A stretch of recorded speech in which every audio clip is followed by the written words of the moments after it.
Hi, it's me again with Corel Draw Tips and Tricks Part 2. I said in that other video that there's a lot more. We got this to like flow, and it's so cool that maybe you could do something else with it. I'm going to rotate it 10 degrees. That gave me an flat part on the center of it. Let's draw another. You can do anything, but we're going to do a heart since we're doing hearts. And we're just going to make a smaller heart. Now, probably the hardest thing is going to be to try to figure out about a line thickness. And what we're going to do too, first, we're going to left click, right click. This is already an outline. And we're going to make this thing a little thicker. And we're going to go ahead and convert it to an outline. And then we're going to left click, right click. And we're a little bit not centered. So I'm going to hit P, put it in the center of the page. And then while I start moving and hold down the control button, that'll get us centered.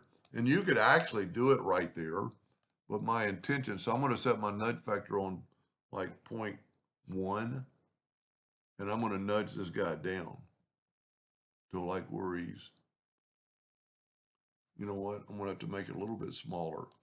If you will take this, pick it, select it, and hold down the shift key, it'll grow from the inside. That's probably pretty good. Let me raise it up just a little bit more. Now, what's cool about this, and another thing cool about it, you could put one inside the heart. Let's go Control D, Alternate C, and rotate it that 20 degrees. And then just Control D. Whoa, I went way too far, way too fast. Okay. Then take all these and weld them. That way your little heart is in there too. That's going to be pretty cool. And I always think it's going to look better if you take this and take away the outline. It's going to be a lot sharper. But what I was also saying, you could put another heart inside of here. So everything is welded together, and you could do, you know, whatever you wanted to with it. You could fill it again, take away the outline.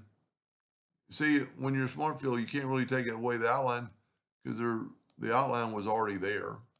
And this would be a good one to, I love playing with the interactive fill tool. Just wipe across it and put yellow on that other side and bring that in, and then look at it with a black box effect. It's funny because I used to always go yellow box effect, and now I've gone to doing, I've gotten way away from helping laser people to helping printers and everybody else. Anyway, that's just an idea. And if you didn't watch part 1 to figure out how to get that smooth part, watch part 1.